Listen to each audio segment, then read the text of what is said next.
पुराणों में कहा गया है, कलयुग में जब कलिराज का आतंक हद से आगे बढ़ जाएगा, तब कलयुग का अंत और एक नए युग की शुरुआत करने श्री विष्णु कल्कि का अवतार लेंगे। पर कहां होगा कल्कि का जन्म? यह आज भी एक बहुत बड़ा रहस्य है।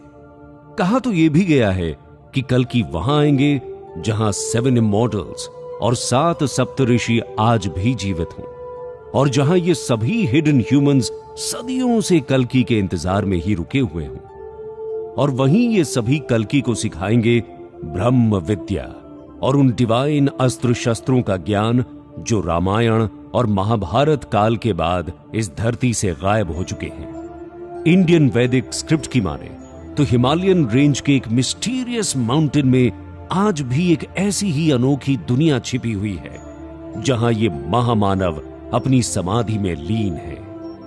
क्या आपको अंदाजा है कि हम हिमालय के किस माउंटेन की बात कर रहे हैं? हम बात कर रहे हैं कैलाश पर्वत की, एक ऐसे अनोखे माउंटेन की जहां वक्त भी अपनी रफ्तार कई गुना तेज कर देता है, जहां 3 डायमेंशन में महसूस होने वाली हमारी ये दुनिया एक 4थी डायमेंशन में एंटर कर जाती है, और वहां टाइम की डेफिनेशन ही बदल जाती है, जहां रेडार, नेविगेशन सिस्टम काम नहीं करते। तो क्या समय की सीमा से परे Kailash time travel, multiverse, multi dimension, time paradox जैसी कल्पनाओं को सच्चाई में बदल सकता है? अगर हमारी कई बातों पर भरोसा न हो तो उनसे पूछिए जो कैलाश की यात्रा पर गए हो और जिन्होंने मानसरोवर में डुबकी लगाई हो। वही मानसरोवर झील जहां आसमान से तारे फरिश्तों की तरह डुबकी लगाने नीचे उतरते हैं और पलक झपकते ही बादलों में वापस छिप जाते हैं। आज के इस मानसरोवर झील को सदियों पहले वैदिक युग में क्षीर सागर कहा जाता था।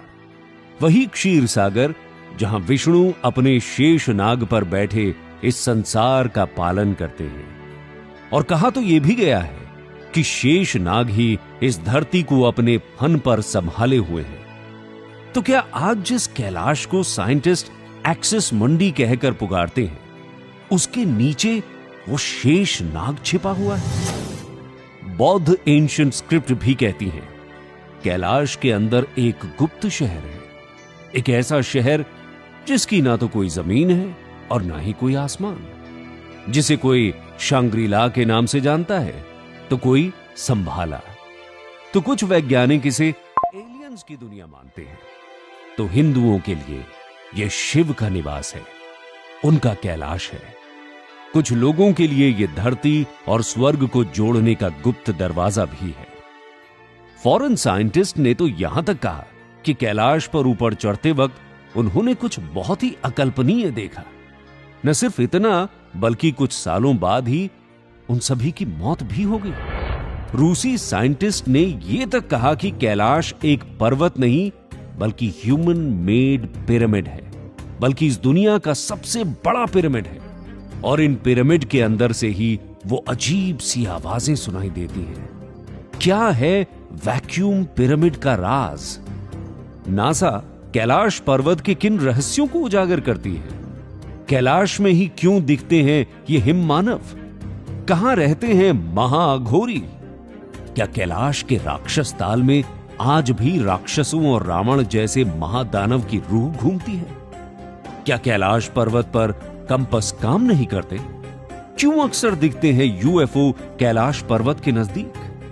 चमकते गिरते हुए सितारे और मिस्टीरियस आवाज के पीछे का राज क्या है? क्या एलियन सच में कैलाश पर्वत पर रहते हैं?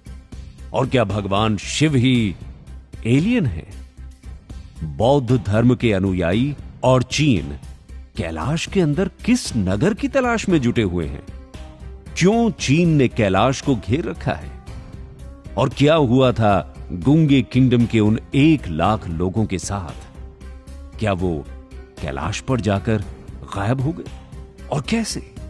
कैलाश के हर एक राज से आज पर्दा उठने वाला है, लेकिन इसके लिए आपको इस कहानी को बहुत ध्यान से और पूरा सुनना जरूरी है।